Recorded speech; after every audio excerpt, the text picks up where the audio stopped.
Hello viewers, let's discuss about Ray's syndrome. Ray's syndrome is a rare but serious illness that can affect the brain and liver. So Reye's syndrome అనేది చాలా రేర్గా వచ్చే disease అనమాట.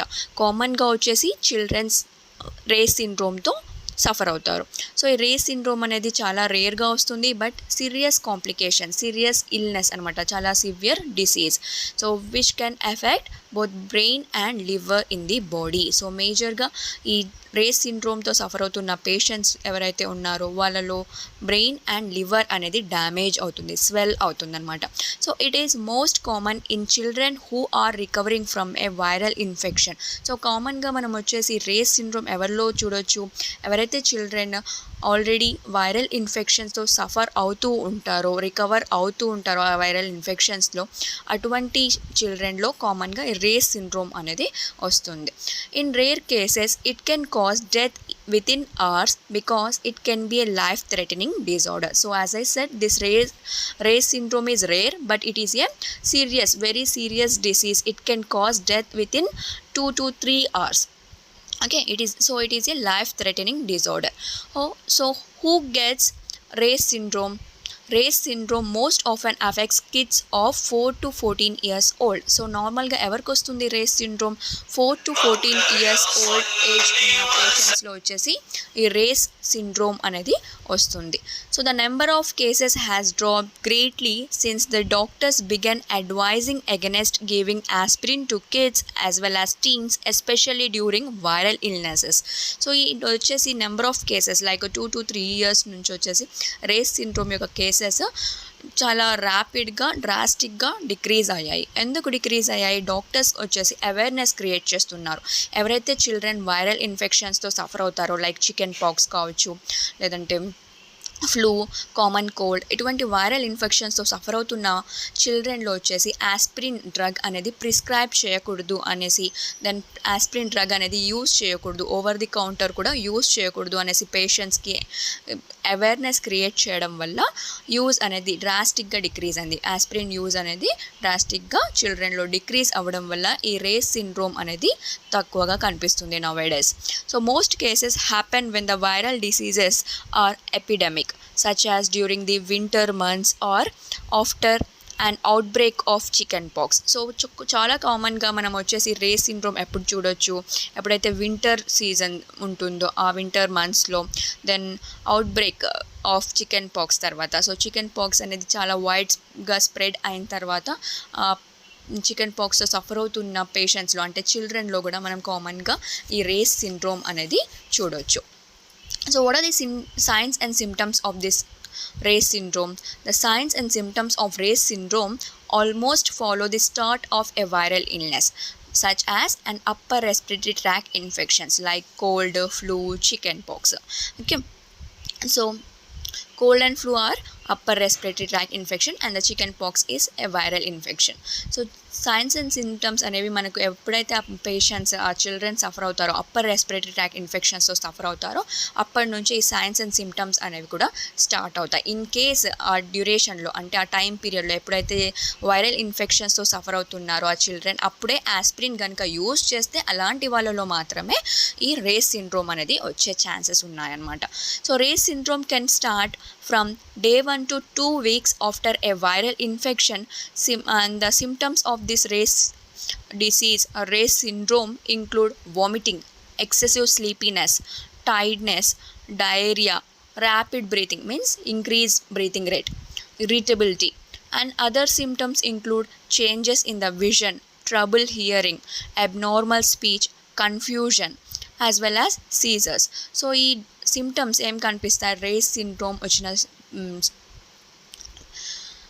చిల్డ్రన్లో ఉండే symptoms ఏంటి అంటే, like vomitings, then sleepiness, ఎక్సెసివ్గా tiredness ఉంటుంది, స్లీపీనెస్ ఉంటుంది, diarrhoea, loose stools, then rapid breathing rate అనేది ఇంక్రీజ్ అవుతుంది, ఇరిటబుల్గా ఉంటారు, విజన్లో చేంజెస్ వస్తాయన్నమాట, దెన్ హియరింగ్ ఇంపైర్మెంట్ ఉంటుంది, సరిగ్గా వినిపించదు, అబ్నార్మల్ స్పీచ్ ఉంటుంది, అంటే స్లర్డ్ స్పీచ్ ఉంటుంది, దెన్ కన్ఫ్యూజన్ ఉంటుంది, seizures are nothing but fits, convulsions, seizures are also called as కన్వల్జన్స్.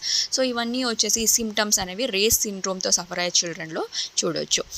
Then let's see how this Reye's syndrome treated. So ఈ ట్రీట్మెంట్ రేస్ సిండ్రోమ్తో suffer అవుతున్న చిల్డ్రన్కి ఎలాంటి ట్రీట్మెంట్ ఇస్తారో చూద్దాం. So children with Reye's syndrome are usually treated in a hospital. Those who are seriously ill will be cared in the ICU, intensive care unit. So నార్మల్గా వచ్చేసి hospital route treatment అనేది provide చేస్తారు. ఎవరైతే చాలా సివియర్గా effect అయ్యారో race సిండ్రోమ్తో చాలా serious కండిషన్లో ఉన్నారో అటువంటి వాళ్ళని ఐసీయూలో అడ్మిట్ చేస్తారు, ఇంటెన్సివ్ కేర్ యూనిట్లో. Then next the treatment is supportive. So కామన్గా వచ్చేసి దీనికి పర్మనెంట్ క్యూర్ అనేది ఉండదు కాబట్టి సపోర్టివ్ ట్రీట్మెంట్ అనేది ప్రొవైడ్ చేస్తారు. So treatment is supportive as there is a no cure. So the clinical care team will make sure that child stays hydrated and maintains their electrolyte balance. Okay, and they also check their nutrition intake and monitor the child's heart rate, breathing rate, monitor child's intracranial pressure. What is intracranial pressure? The pressure of fluid in the brain is called as intracranial pressure. So the healthcare team monitor the child's intracranial pressure as well as blood pressure also. So the test done can include blood tests to check the electrolytes, liver function and imaging studies such as MRI. Okay, so నార్మల్గా treatment ఏం provide చేస్తారు, హైడ్రేటెడ్గా ఉండేటట్టు చూస్తారు. చైల్డ్లో వచ్చేసి nutrition intake అనేది నార్మల్గా అడిక్వేట్గా ఉండేటట్టు health care team అనేది ఇన్స్ట్రక్షన్స్ ఇస్తారు. దెన్ చైల్డ్ యొక్క హార్ట్ రేట్ని మానిటర్ చేస్తారు, బ్రీతింగ్ రేట్ని మానిటర్ చేస్తారు. దెన్ ఇంట్రాక్రేనియల్ ప్రెషర్ని కూడా మానిటర్ చేస్తారు. ఎక్సెసివ్గా ఇంట్రాక్రేనియల్ ప్రెషర్ ఉంటుంది ఏవైతే రేస్ సిండ్రోమ్తో సఫర్ అవుతుంటారో అటువంటి చిల్డ్రన్లో.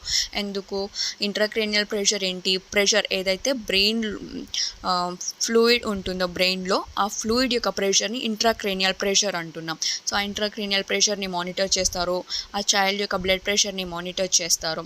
దెన్ మనకు వచ్చేసి టెస్ట్ ఏం చేస్తారు రేస్ సిండ్రోమ్లో అంటే ఎలక్ట్రోలైట్స్ అనేవి నార్మల్గా ఉన్నాయా లేదా వాటి పర్సంటేజ్ అనేది మానిటర్ చేస్తారు. దెన్ లివర్ ఫంక్షన్ టెస్ట్ చేస్తారు. లివర్ ఫంక్షన్ టెస్ట్ ఎందుకు చేస్తారు, మెయిన్గా స్టార్టింగ్లోనే చెప్పాను కదా, రేస్ సిండ్రోమ్లో వచ్చేసి 2 parts అనేవి ఎఫెక్ట్ అవుతాయి, 2 organs అనేవి ఎఫెక్ట్ అవుతాయి బాడీస్లో. ఏంటది, బ్రెయిన్ అండ్ లివర్. సో బ్రెయిన్కి వచ్చేసి బ్రెయిన్ని స్టడీ చేయడానికి వచ్చేసి ఇమేజింగ్ స్టడీస్ అనేవి చూస్తారు. బ్రెయిన్లో ఏమైనా స్ట్రక్చరల్ డ్యామేజ్ అయిందా లేదంటే ఇంట్రాక్రేనియల్ ప్రెషర్ అనేది ఎలా ఉంది అనేసి నోటీస్ చేయడానికి వచ్చేసి ఇమేజింగ్ స్టడీస్ సచెస్ సిటీ స్కాన్ కావచ్చు, ఎంఆర్ఐ స్కాన్ చేస్తారు. దెన్ ఎలక్ట్రోలైట్ బ్యాలెన్సెస్ని చెక్ చేస్తారు. దెన్ లివర్ ఫంక్షన్ టెస్ట్ అనేది కూడా చేస్తారు, లివర్ యొక్క ఫంక్షనింగ్ కెపాసిటీని మానిటర్ చేయడానికి. And let's discuss about prevention. So we should never use aspirin or other drugs from the salicylate family to treat chickenpox, flu or any other viral diseases. So చిల్డ్రన్లో already చెప్పాను కదా ఈ Reye's disease ఎలా వస్తుంది, Reye's syndrome.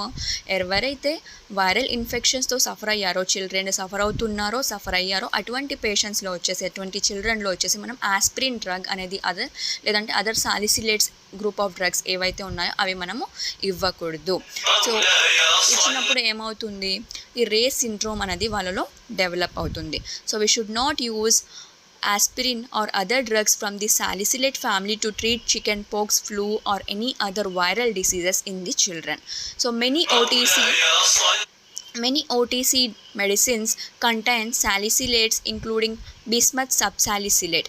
So kids and teenagers should not take aspirin except on the advice of a doctor for certain conditions. So kids as well as teenagers, ఎందుకంటే 14 years 16 years up to 16 years వాళ్ళలో కూడా కామన్గా ఈ Reye's syndrome అనేది వస్తుంది కాబట్టి aspirin viral infections ఉన్నప్పుడు use చేస్తే, సో కిడ్స్ ప్లస్ టీనేజర్స్లో కూడా ఆస్పిరిన్ డ్రగ్ యొక్క యూస్ని అవాయిడ్ చేయాలి. సో దానివల్ల మనకు ఈ రేస్ సిండ్రోమ్ని మనం ప్రివెంట్ చేయగలుగుతాం. So this is all about the Reye's syndrome. So students, if you like my lecture, do subscribe to my channel and don't forget to like and share. Thank you.